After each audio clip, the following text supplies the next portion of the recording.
Hey Beth, how you doing, friend?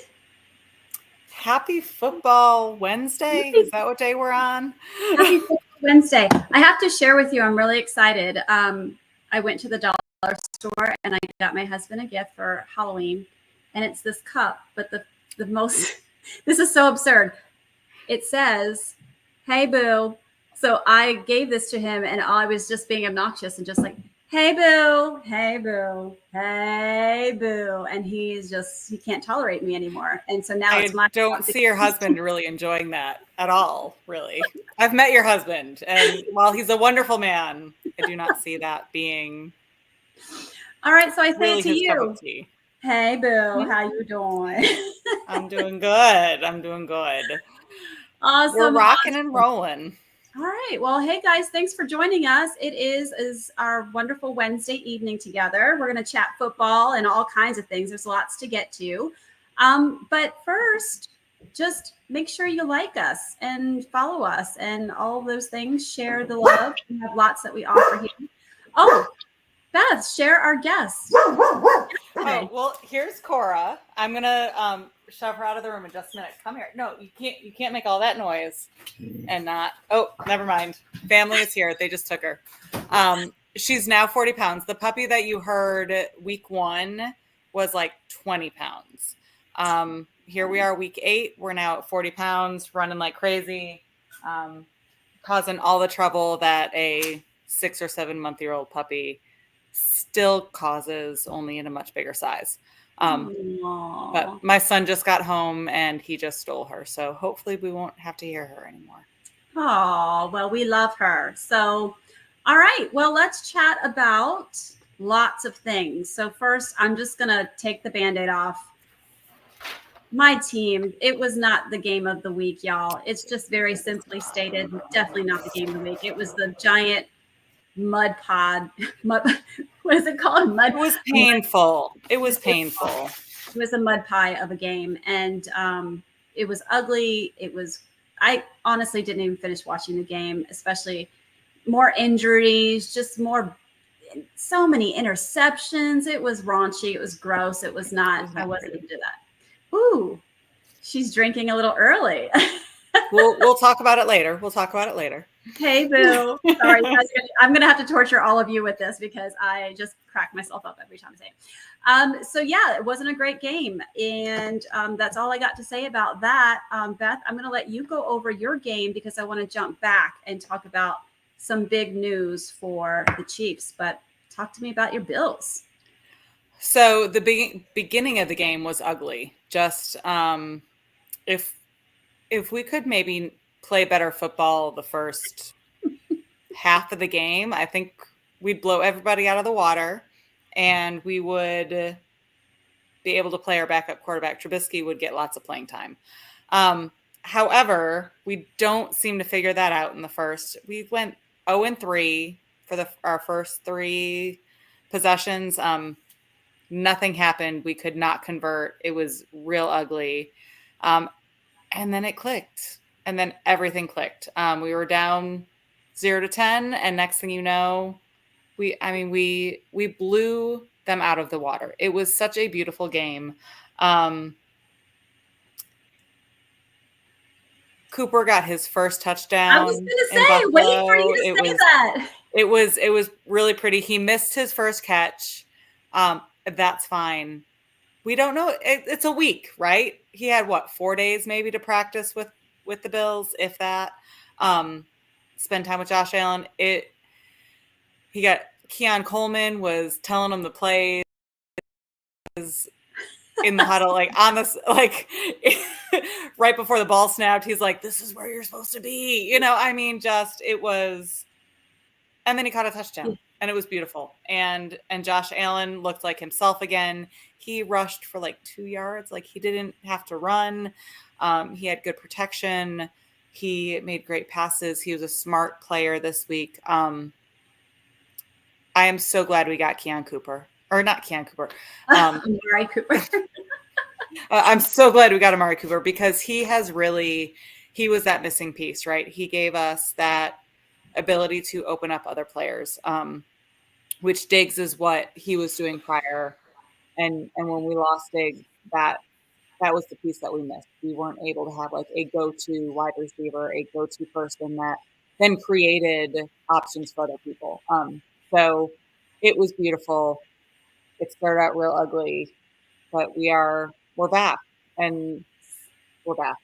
All right. Sounds good. Technics Chicks always brings up the best points. Reminds me of when McCaffrey first came over. He was being told where to go, what the plays were after 2 days with the Niners before playing in the game. That's true. He had 2 days to be game ready.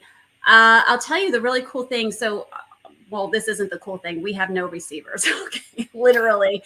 There's a picture of Ricky Pearsall going around, and it's like literally your wide receiver one is now a guy who was shot 2 months ago. So that's our situation. But to Ricky Pearsall's credit, he too caught his first pass. It was exciting. It was standing ovation all throughout the stadium, which was so deserved and amazing. That was the smallest bright light of that game. Otherwise, there really wasn't much else to be excited about in that game. But let me go ahead right into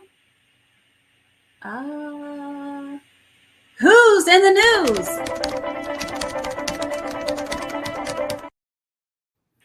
That was so awesome, wasn't it? I'm still going to be excited about that. All right, here's the news. DeAndre Hopkins has been traded to the Chiefs for a 5th round pick. And Beth, you're not going to like this statistic I'm going to throw at you. Prior to this trade, the Bills had the highest odds of hoisting the Lombardi at 15.7%. Number 2 was the Chiefs at 14.5%. But just with this one transaction, it's now Chiefs took over that number 1 spot at 18%. So tell me how you feel about this trade. The Chiefs don't need any help. Like, I mean, I understand. They've got some injuries. I understand they're going through some things. They've got enough. They don't need it anymore. They have been there. They have done that. Let us move along. Yeah. Nobody wants to see the Chiefs win another Super Bowl unless you're a Chiefs fan. Yeah. Nobody wants to see that. And, it's funny. I work with a guy who is a physician who's a Chiefs fan. And he came out of a room and I looked at him and I'm like, D-Hop, really? Y'all had to really do that, right? Like, that's just the knife in the salt in the wound. And so he was like, well, we don't have any receivers. I'm like, but you're 6-0. Like, clearly you just need Andy Reid. And this week it's going to happen again. So, I mean, chances are they'll be 7-0 by the end of this weekend. And yeah. Well, I'm like, clearly you just need Andy Reid, Patrick Mahomes, and Steve Spagnuolo, right? Like that's the 3 people that you must have. That's the MVPs of the team. And it really doesn't matter who else is out there on the field because they just seem to make it work. Shout out to all the Chiefs fans. I know we give you the stinky face, but it's good football. I mean, they just figure it out. It's crazy to see how they figure it out. It truly is crazy to figure it. Mahomes threw 2 interceptions. And I think at one point, Mahomes and Brock Purdy combined for a QB rating of like 70 something. I mean, it was so ridiculous. No, it's insane. All the credit in the world to them because I don't know how they're winning because I look at them when they play and I'm like, they're not a great team, right? It's not always gelling. It's not, but when it matters, it happens. And that's just how they're making it happen. So good for y'all. I got friends who are Chiefs fans. I have a son who's a Chiefs fan. We'll convert him at some point. We're working on it slowly but surely. He'll learn. Oh, okay. So this is another great comment by Technics Chick. She said, don't even really need Mahomes except a few plays here and there. Didn't play well. Seems to be more about Spags than Andy Reid. 100%. I mean, I think you're spot on. I think Patrick Mahomes could really sit out a couple drives and they could probably still make it work, which is just such a credit to his talent and ability and what they have going on there. So enough about that. Let's move on and talk about the actual game of the week, which for me was the Lions-Vikings game. Phenomenal game. Lions so fun to watch. So fun. 31-29. I mean, Justin Jefferson is him, man. I just love to watch this kid play. I love when he gets touchdowns. I love his dancing, love everything about him. But I was sad that they didn't get the W. Happy for Jared Goff, happy for Amon-Ra St. Brown and all the things. But what a game. He almost had another perfect game. It came down to like the very end, but Goff almost had another perfect game, which is unheard of. One perfect game is unheard of, let alone two. So he is just in the zone. He's feeling it. He's right where he needs to be. And it just makes for some really good football. It's been fun to watch him. Yeah. Speaking of which, what's not fun is poor Baker Mayfield. Like Monday Night Football. My husband's a Ravens fan. For those who don't know, he came out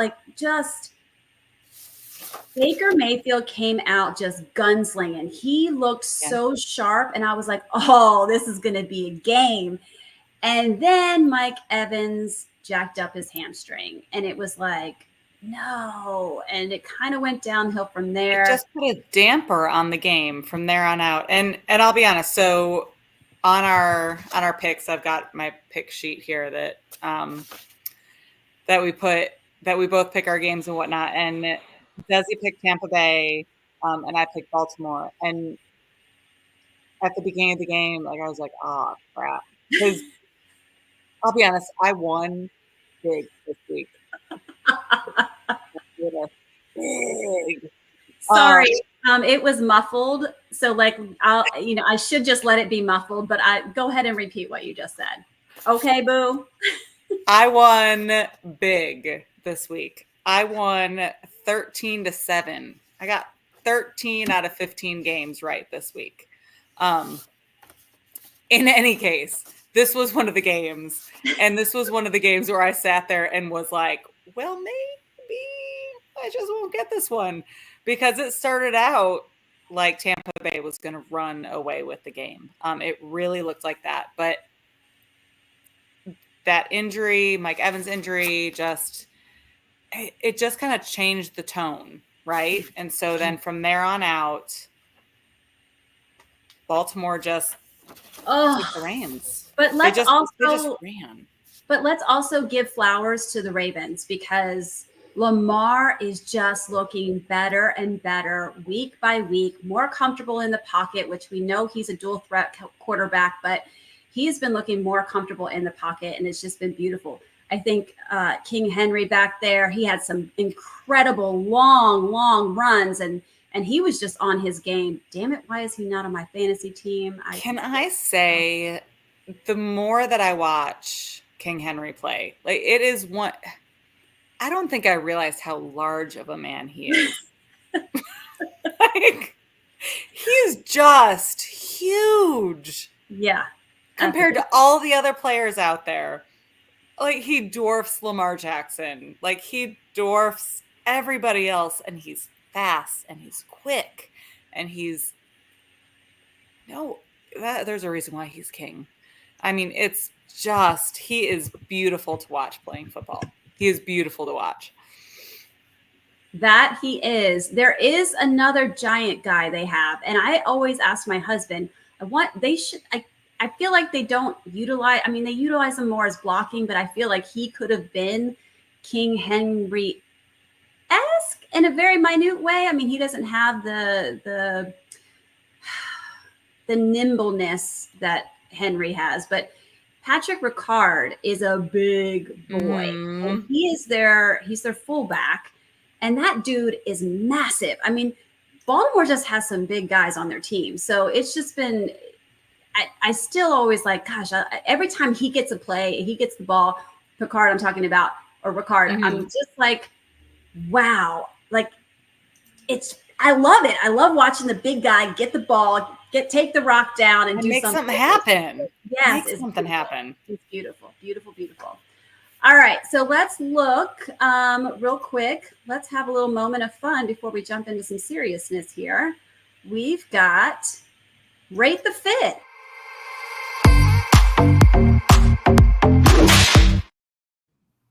And honestly, this is from all my Niners fans out there, because we need something to hold on to. We need some kind of joy in our life. And I will tell you, I couldn't be happier. And this, I mean, I don't think it's, people just giving me courtesy. I don't even think most people know this guy plays for the 49ers unless you're a Niners fan. This guy had a hell of a game.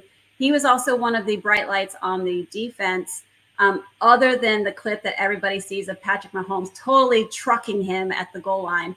But Malik Mustafa won the fit of the week, and he looked debonair. So he's got a nice white collared shirt on underneath a gray sweater with some jeans. And I'm just going to tell you, Mr. That all the women definitely loved a man with the jeans and the sweater. It was a thing, and I didn't expect that. I wanted to also, I don't have it here on the video to be able to show you, but go check out what DK Metcalf wore, because Beth was like, this dude is going to run away with it. Let me see if I can find it real quick. I'm pretty sure I'm the only person who voted for him. No, there was another person that was like, oh my gosh, my daughter would go crazy over this. I'm like, well, it's Balenciaga. So unless you love your daughter. There was a whole lot of other things. There were a whole lot of other things that we don't need to go into because that's not what our podcast is about. I'm just saying it was pretty fabulous. It was fun. It looked like he had a bunch of little, oh, here it is. It's a video.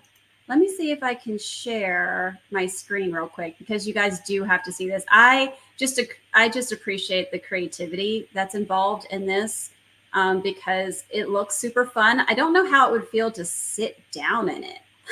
That's my thing. Is well, like, if you watch the video, the backside is plain.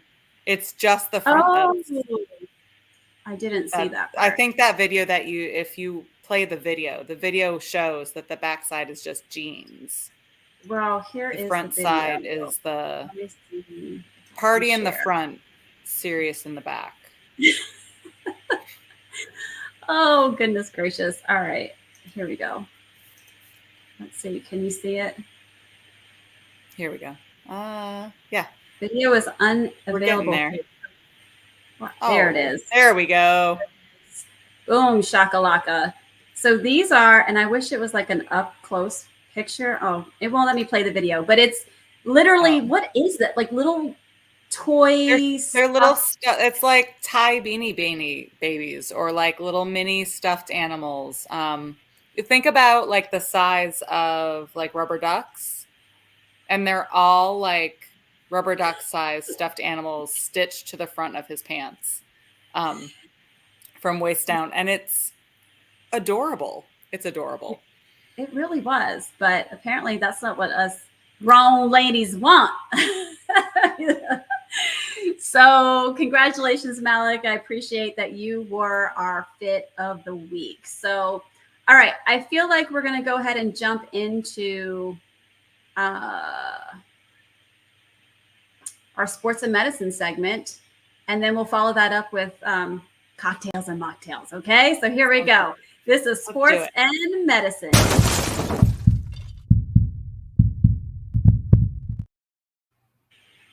All right, guys. So here we are. We're going to talk a little bit about, the 49ers have been banged up. We've had lots of injuries. And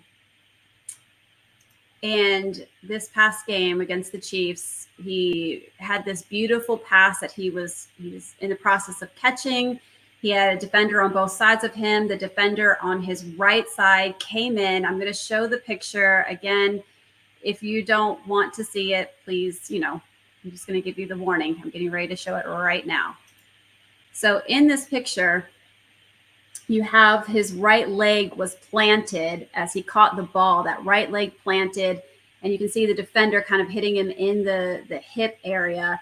And that created when you have a planted foot and the knee goes in like that, it causes a stress. And as soon as it happened, my husband, who's a physical therapist, and I myself both looked at it and was like, that's definitely at least an MCL, if an ACL injury for sure. So I'm going to show you a little anatomy and physiology here. So the black arrow is where that defender the stress with the planted foot and the defender hitting him. That's where the pressure was being pushed from there inwards on the knee. And you can see these red arrows. Let me show you the video that I made for this so you can see. It's down here. There you go. You can see the arrows are moving because what happens is as that stress gets placed where the arrow is, it creates tension that causes that medial collateral ligament to kind of tear, and it gaps that side. And that gapping is what causes the strain and the tear in the MCL ligament. So you can see the MCL is the green in the picture. The purple is the medial meniscus, and the blue is the ACL, also known as the anterior cruciate ligament. So what he has is not just an ACL tear. He has what we call in medicine the unhappy triad. And I'm going to give you a couple facts about the unhappy triad and talk a little bit about that. And then Beth's going to take over and talk about what this looks like moving forward. So the unhappy triad is a tear of the ACL, the MCL, and originally it was the medial meniscus because this was all deemed and called the unhappy triad by Dr. O'Donoghue back in 1936. And long time ago. Long time ago. This has been.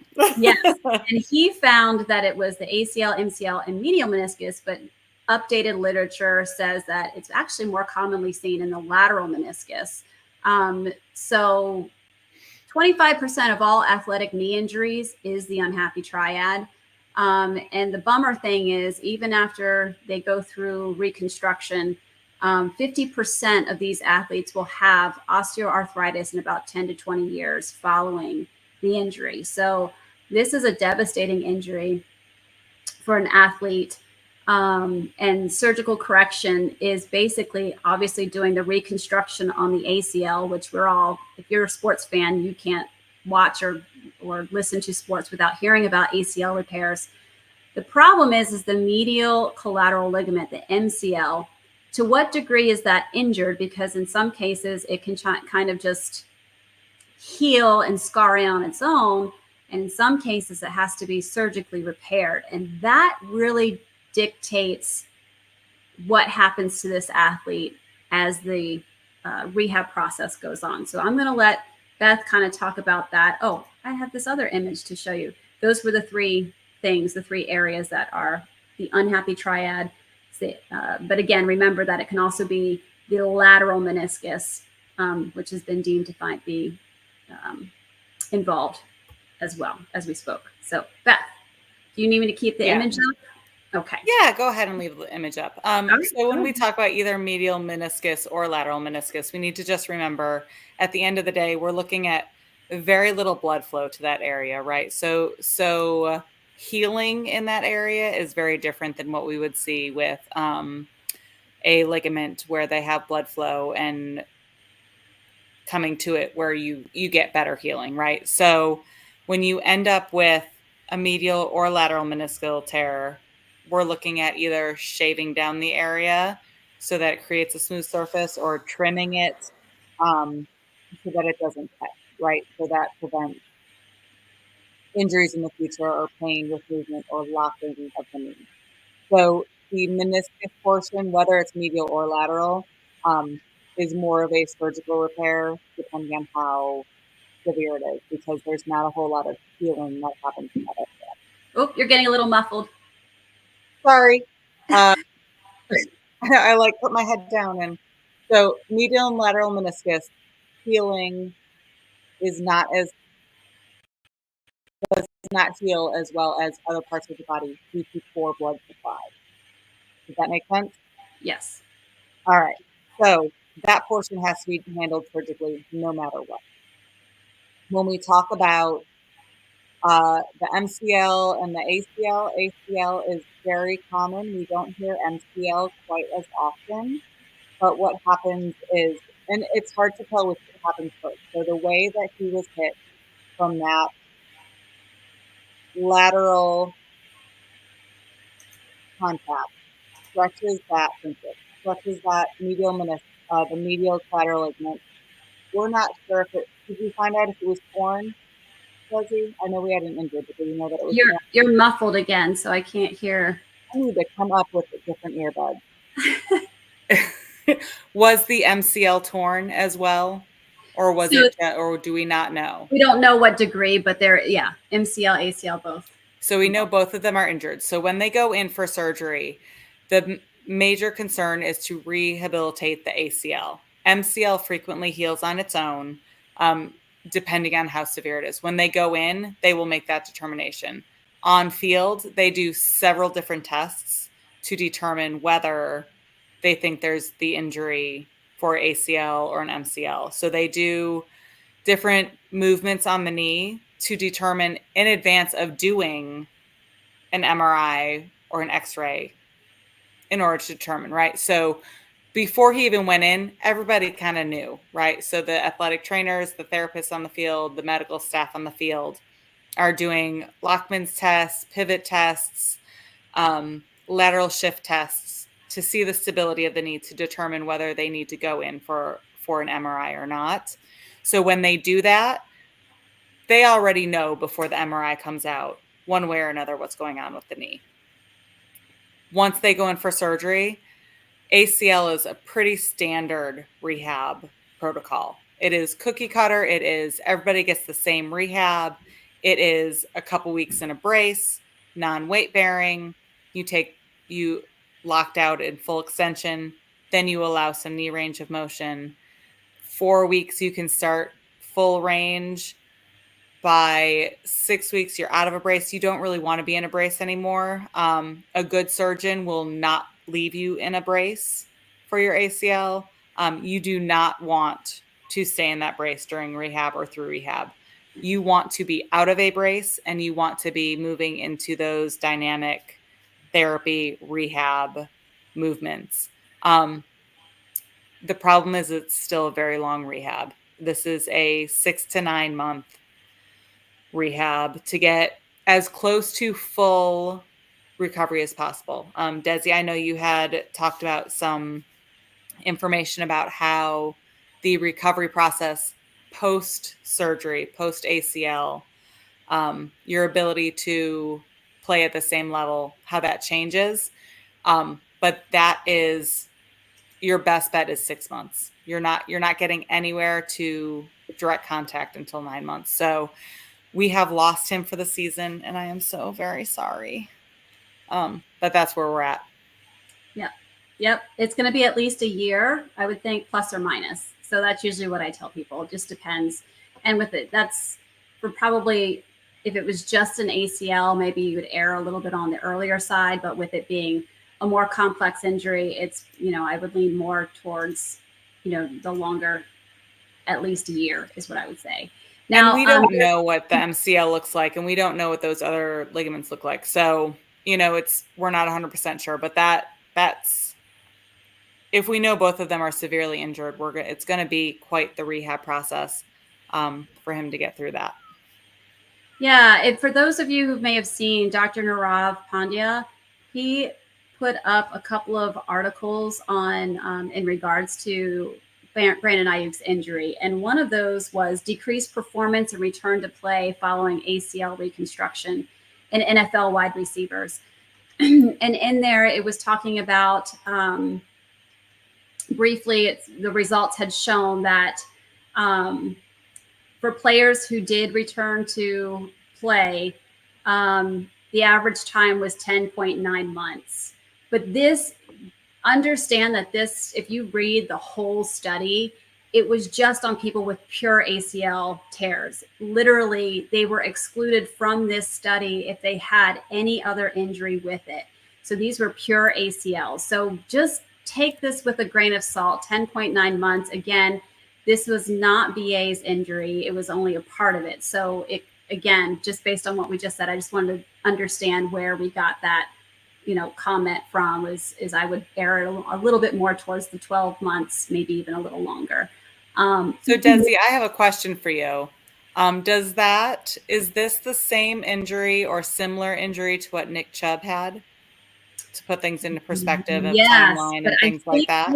I think his was a complete blowout. So he might have even had PCL, I think, or I think it was a little bit more extensive. But Nick Chubb was just great because he's getting ready to come back, or he has come back. Mm-hmm. And Right. so, to see him. So, and that's the thing, because this study actually goes on to then say those that returned to play also saw decreased performance statistics in targets, receptions, receiving yards, and touchdowns. So again, I like to take everything with a grain of salt because there is also the heart of the player, right?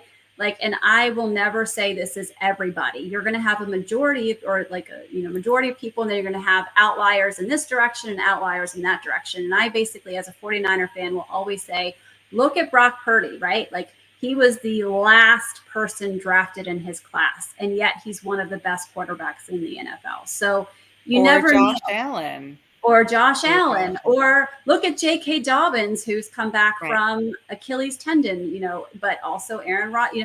So there's definitely other things. People can come back. Are they going to be as good as they were? Who knows? But Damar Hamlin. How do I not say Damar Hamlin? Like, you never know. And these athletes have incredible hearts. And I just want to put it out there that right now, prayers up for Brandon Aiyuk and so many of our players on the 49ers team.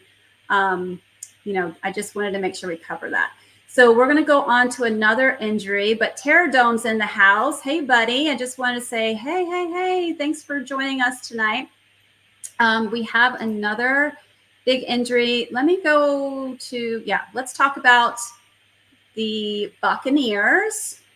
Chris Godwin, terrible. We didn't even bring that up when we were talking about the Baltimore Bucs game from Monday night, because it started with Mike Evans with his hamstring, but then Chris Godwin. And again, I'm not going to show like too graphic, but this is the image that's kind of out there just to kind of show you he had an ankle dislocation fracture. So you can just kind of see his feet there. It's obvious it's the left leg. I'm just going to take that off real quick. So here's the ankle joint. You can have just a pure dislocation. So if you see where that black arrow is, you have there's two bones of the lower leg, the tibia and the fibula, and that kind of creates like an umbrella, if you will, over a bone called the talus. And that talus, where it sits with the end of the tibia and the fibula off to the side, that creates something called the mortise. That's the ankle joint there. And when you have a fracture or when you dislocate the ankle, that shifts. And to what degree depends on how terrible the injury is. So this, poor guy, he's just, it's obvious that it's fractured and dislocated. But the thing that you worry about with these injuries is anytime you have a joint dislocation with a fracture, it's incredibly unstable. So you worry about the nerves and the vasculature. So number one, you just want to make sure he has a good pulse in his foot. When you're first assessing this, you want to make sure that he has good sensation and can wiggle his toes at least. These, you can actually kind of put them you can kind of reduce it on site to some degree and put it into an air cast for stability, and then get them off to the hospital where they can actually evaluate it. These can also be compound fractures, which again, compound fractures are when you have the fracture and it actually pierces through the skin. So we're not sure how bad, but they have already come out and said that, Chris Godwin is on IR, and he is also done for the season. So prayers up for him too. And did you want to say anything from a physical therapy perspective about this injury? No, I think just think about if you ever roll your ankle or sprain your ankle, it's that on steroids, right? So especially if it's coming from if the pressure comes from the medial side, you roll your ankle out to the outside. I've got terrible ligaments in my ankle, so I dislocate my ankle without breaking bones pretty regularly. But if you've got a strong, stable ankle and you roll it, or you have that force, that break and that dislocation turns into not just a sprained ankle that takes 6 weeks to 9 weeks to heal, but now we're dealing with a broken bone on top of that and rehabbing that whole whole joint and the stability there. So it is a really ugly injury for what it is. Even though it looks like it's kind of a small deal, it turns into a lot down the road. So hopefully he heals quickly. Yes. So prayers up for Chris Godwin as well. And then finally, back to our 49ers. This is just a picture of Deebo Samuel here. He was, prior to the game, they said that he had an illness. Then they showed this image here, and all of Twitter/X went crazy talking about his weight, which drove me absolutely batshit crazy. Because why? Turns out he had a rib pad on underneath there, and that's why he looked like that. Later on in the game, you really saw him with the oxygen on, and he really didn't look too hot. Following the game, it came out that he had pneumonia, fluid in the lungs, and was being hospitalized. So my biggest concern with Deebo, and now since then, he has been already discharged from the hospital, which is great. But I kind of was worried. He's so young. He's an athlete, right? So this is not something, you can get pneumonia, but getting pneumonia to a degree that hospitalizes you is really a concern. And, again, for someone who's so young and athletic, you wouldn't expect him to be that incredibly sick. The thing that I worried about, and I haven't quite pieced it together, is why did he have the rib pad on? Is there an injury that he had? So just follow my thoughts here. So what pneumonia is when you get sick, you can have an infection in the lung, but you can also, people who've had surgery, after surgery, they're prone to getting pneumonia because they are not as able to walk around. And so when you're not as able to walk around, you're kind of lying around and you're just trying to heal. You're not taking the bigger breaths that you take as you get around in your day-to-day, right? When you have to run into Publix real quick or get in and out of your car, it changes the way that you breathe. And so you're not always just breathing these little shallow breaths. In your day, you're taking bigger, deep breaths. So you're kind of exercising your lungs in different ways. Well, after surgery or when you're sick, you're not doing that. You're just laying in a bed, probably Netflix and chilling it, right? So you're just taking these little baby breaths. And so with that, the very microscopic ends of your lungs look like grapes.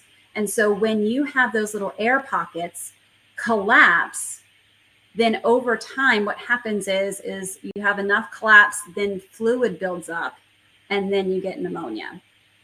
So that's kind of the process, and why after you've had surgery, you want to make sure that you're doing deep breathing exercises. And there's actually things like incentive spirometers that they give you as a patient to make sure that you're doing these breathing exercises. So whenever you get sick, guys out there, make sure that you take a couple deep breaths. And I actually encourage people in my family, like if you're sick, go out for a mini walk, like even if it's to the end of your driveway and back, or go a house down, or sit out in the sun. Like try to do a little bit of movement. Try not to just be laying in the bed.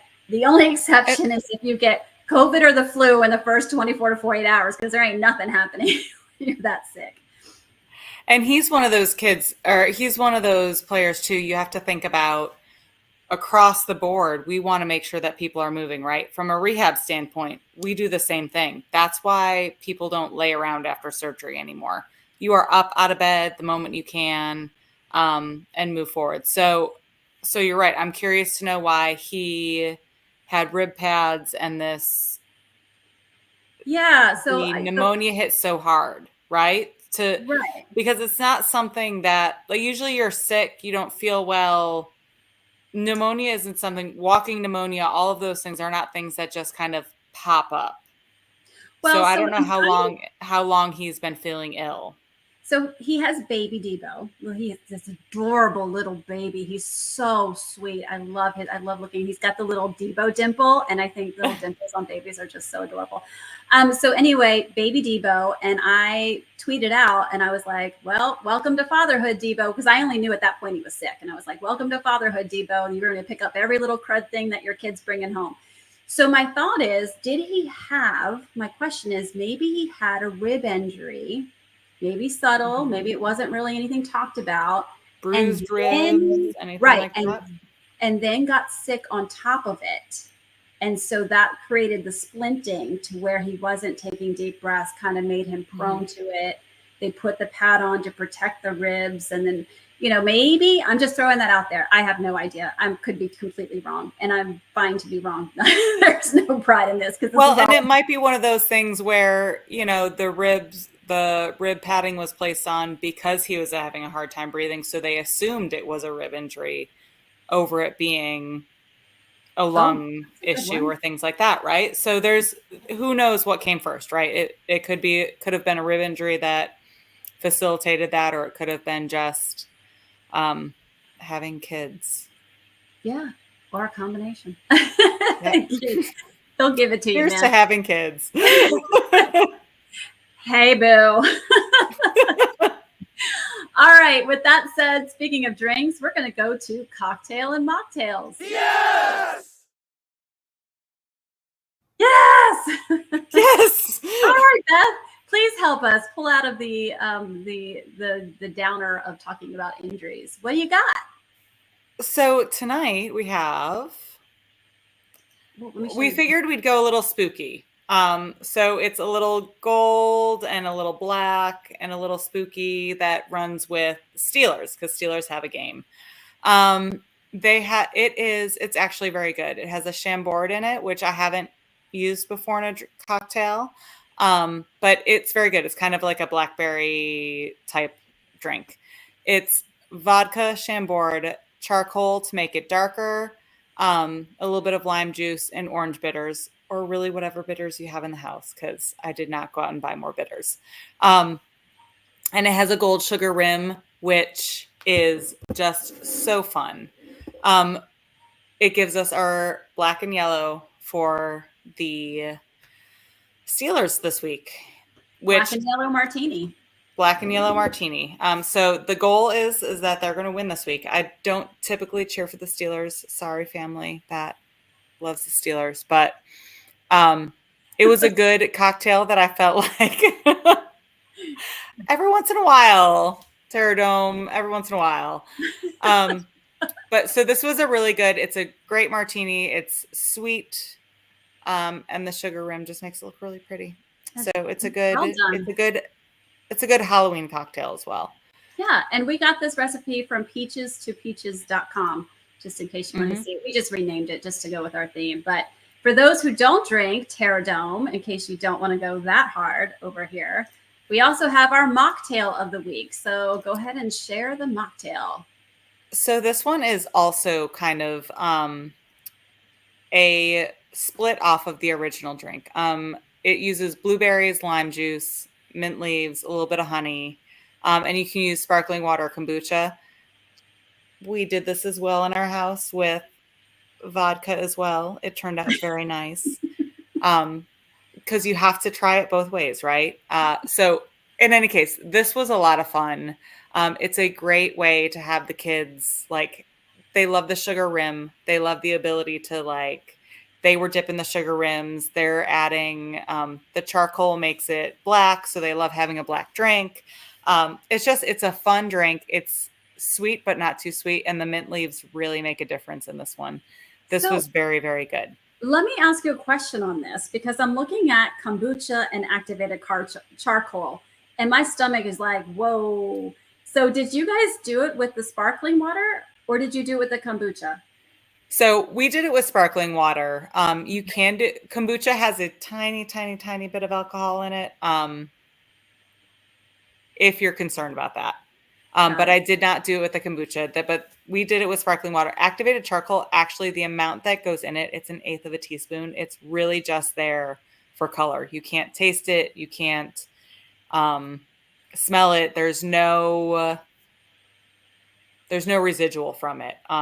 So it really is just coloring. You could use black food coloring if you wanted to. It really is just to make it a little bit darker.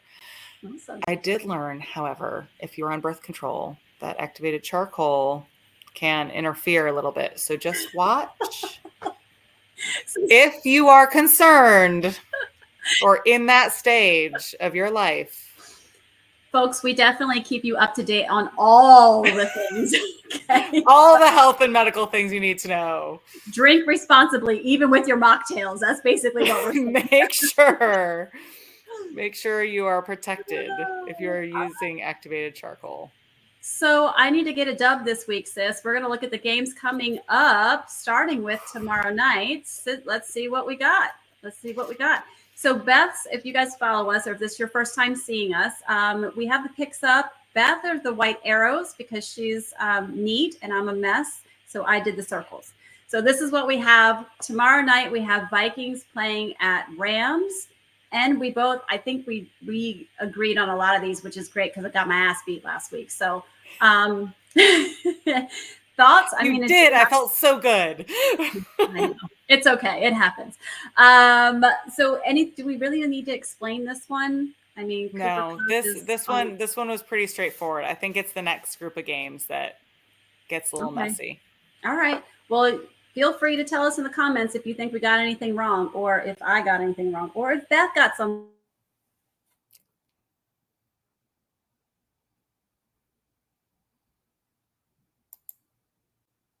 Desi, did you freeze on us?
Sorry, guys.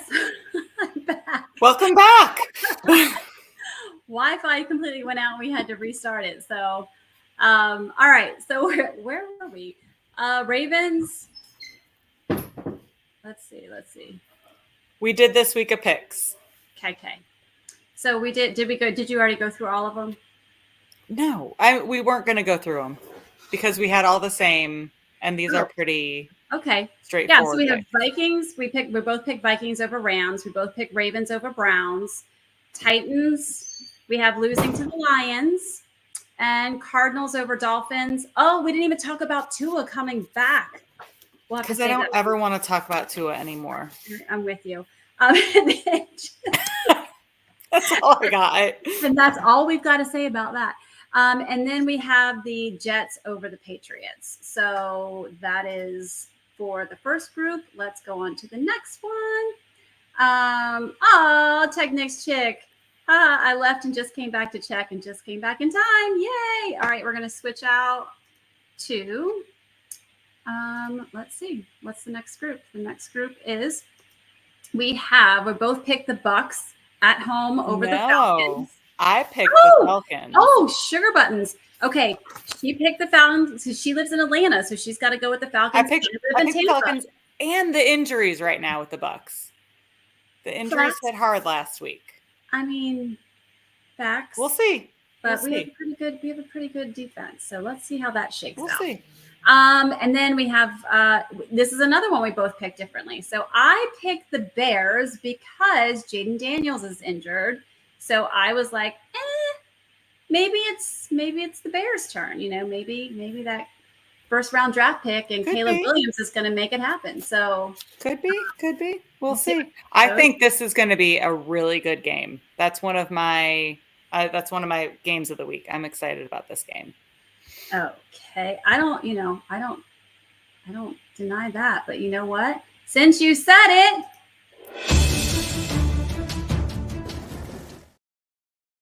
game of the week. All right, we're going to keep an eye on that Bears Commanders game for sure. We have Packers. We both picked the Packers to beat the Jaguars, and then we both picked Texans over the Colts, and we both picked the Chargers over the Saints. I mean, I don't think anybody's really going to say that those are crazy picks there. Too much. And then we're going to see the next set. Oops. We really had a very equal game this week. I know. You said these picks were hard, but I didn't find a lot of them. Like, Bills Seahawks could be an interesting game. It's going to be a good Seattle. Game. Could be interesting. Eagles Bengals. We both picked the Bengals to win that one. I think that's going to be more of a challenge. Like, I wasn't 100% sure. I'm surprised that you picked Bengals as well, because that was one of the games that I was like, I was definitely on the fence. Saquon has been showing out. They're both division rivals. I think this could be a game of the week as well. So yeah, this one was a little tricky. And then Panthers, Broncos, we both picked the Broncos. I don't think, again, that's not super hard. Right. We both picked the Chiefs over the Raiders. But to your point, because you had texted me earlier that this one was kind of a tricky one to pick. But now I don't see how the Chiefs, I don't think it's going to be the Raiders that are going to knock them off. And then this one was hard, y'all. Don't judge me. And don't judge me. I'm sorry, Desi. I'm sorry, Desi. Okay. You're possibly not wrong. I mean, we literally, our travel bus should be just an ambulance at this point. I mean, again, your wide receiver was shot in the chest in August. Yeah. That's what you have. That's our yeah. It is what it is. But, I just need to hear what Jerry Jones will say about this game if they lose this one, because he is so delusional that I can't even imagine what he might say if they lose this game.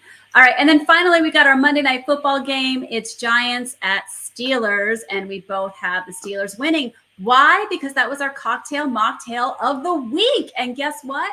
The Jacksonville Jaguars won last week, and that was our mocktail theme of last week. So maybe we're back onto something here. I like it. I feel better about it now. So this is my nonsensical comments that come out. I don't think I've ever heard sugar buttons. I say sugar buttons all over the place. I don't know if it's part of living in the South. I think I invented it. I don't know where it came from, but all right. So I'm just going to go grab my favorite cocktail mocktail, and I'm going to put it in my Hey Boo cup, because I'm just going to keep saying that over and over to everyone who will listen. That's what we've got. That's what we've got. All right. So game of the week, I am going to say, I think I'm going to say, I'm going to put it back up. I think I'm going to say Eagles Bengals game of the week. What's your game? You're going with the other one? Yeah, I'm a Washington Chicago girl. All right. I love it. Yep. All right. All right, guys, listen, catch us over on Instagram for those recipes. We always post our cocktail mocktail of the week. We always post our rate the fit options there. Make sure you vote. And I will always post our picks of the week so that you can also keep a running tab and make sure Beth is honestly checking all of this correct. Because at this point, it's just faith. I don't check it. I just believe that she beat my ass last week. Because she failed the first week. She cheated the first week. And I had to call her out. And I said, that's not true. I can't be trusted. It's true. Anyway, guys, have a great weekend watching football. Enjoy all the things. Wishing you nothing but happiness and good times and laughter and good health, guys. So have fun and happy football.